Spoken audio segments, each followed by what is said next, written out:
Allez, on continue sur nos méthodes. Donc, hop, on a vu pas mal de petites méthodes ici. On va en voir d'autres. Ils ne sont pas à connaître par cœur, hein. Ça s'utilise en fonction de l'utilisation de votre objet ou de votre application. Ça dépend des fonctionnalités de votre application. D'accord? On ne les utilise pas toutes. On ne doit pas les apprendre par cœur.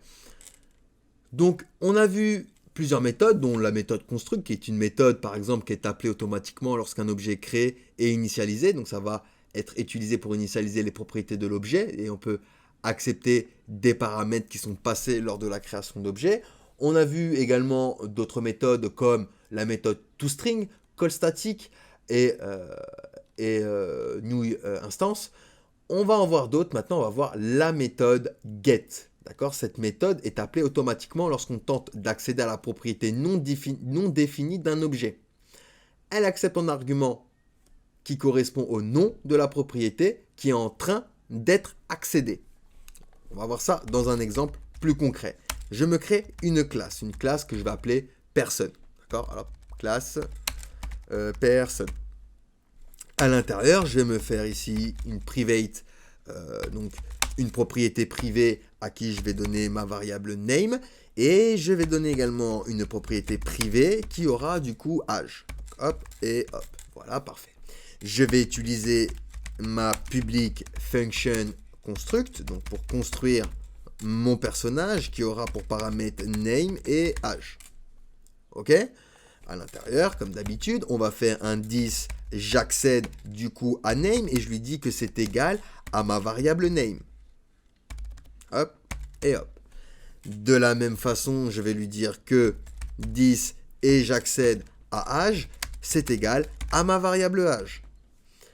Je vais pouvoir maintenant utiliser ma fonction get. Pour ce faire, je vais ici et par exemple, on va faire public function, hop, underscore get. On lui place ici comme paramètre property. D'accord? À l'intérieur, je fais un if. If quoi? If si property underscore existe. Alors, s'il existe, d'accord? Alors, qu'est-ce qui va se passer? On va lui placer ici 10 en argument et property. D'accord? Et bien, si c'est le cas, on va return notre objet avec la propriété property. Ok? Du coup, qu'est-ce qu'il me reste à faire ici? Eh bien, je sors de ma classe et je crée mon personnage. Personne égale new personne. On va lui placer un prénom et un âge. D'accord? Hop. Jonathan, il a 31 ans. Et on va echo personne. Donc, $ personne pour afficher du coup. Alors, le name. On va afficher le name. Hop. Et ça va m'afficher Jonathan. Hop. Je refresh. J'ai bien ici Jonathan. D'accord? On continue. On a également la méthode set. Donc c'est une méthode qui est appelée automatiquement lorsqu'on tente de définir une valeur pour une propriété non définie dans un objet. Elle va accepter également deux arguments, le nom de la propriété et la valeur à définir pour cette propriété. Par exemple, ici, dans notre exemple, on va juste effacer notre public function ici, getProperty. Alors, juste ce qu'il y a à l'intérieur. D'accord? Quoique, non, on va la laisser. On va juste changer ici, get, on va mettre set. D'accord? Set, donc il va prendre property et il va prendre une valeur, donc value.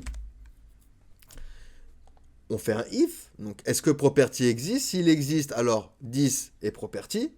Et tu vas pas me return cette fois-ci, tu vas me faire ici un $10, j'accède à property, donc à $property, et je lui dis que c'est égal à value. D'accord? Hop, point virgule. Donc, il y a un R en trop ici. Voilà. Du coup, maintenant, lorsque je vais créer mon personnage, là, Jonathan 30 ans, d'accord? Donc là, nickel. Je vais pouvoir changer sa valeur si je veux. Donc ici, je vais faire personne. J'accède à name. Et je vais lui dire, par exemple, que c'est égal à Lorenzo. Hop. OK? j'écho toujours ma personne, et ici je vais avoir Lorenzo, et puis Jonathan. Non, j'ai une fatale erreur surtout. Ah oui, alors, on va voir où est l'erreur. Ils nous disent quoi ici? Accès à private property. Alors, on va les mettre en public. Ici. Public. Là. Hop. Et ici, vous voyez, j'ai bien Lorenzo. D'accord? Donc, voilà pour cette fameuse propriété, la méthode magique qu'on appelle set. Pour terminer avec cette deuxième partie sur les méthodes de classe, on va avoir une dernière méthode, la méthode debug info. C'est une méthode qui est appelée lorsque l'objet est affiché avec la fonction var dump. Elle permet de personnaliser l'affichage des propriétés de l'objet. Par exemple, je me fais une classe, ma classe. Hop, je me crée une classe, ma classe. À l'intérieur, une propriété private que je vais appeler propriété. Je me crée une public function, et je vais lui dire construct. Tu utilises la méthode construct et tu vas prendre en paramètre la valeur. Je retourne ensuite 10, donc mon objet, j'accède à propriété et je lui dis que ça, ce sera égal à ma variable valeur. Du même fait, je vais faire un public function ici et je vais utiliser du coup cette fois-ci debug info. Hop. Et ici dans debug, alors bug. Là, debug info. Voilà. Et ben je vais lui dire que tu vas return un tableau. Enfin un tableau, un crochet, j'ouvre mes crochets. Valeur entre simple 4. Et je vais return comme ça. Par exemple 3 étoiles. D'accord?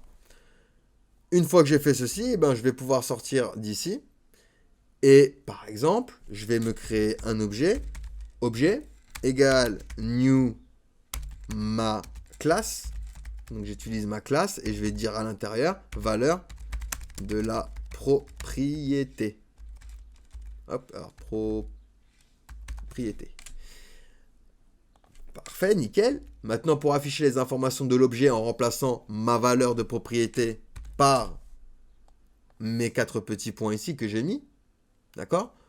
Comment je vais faire ça? Alors, hop, ici on va se faire un petit espace. Comment je vais faire ça? Eh ben, alors ici il manque un point virgule. C'est pour ça qu'il y a une erreur, il me semble.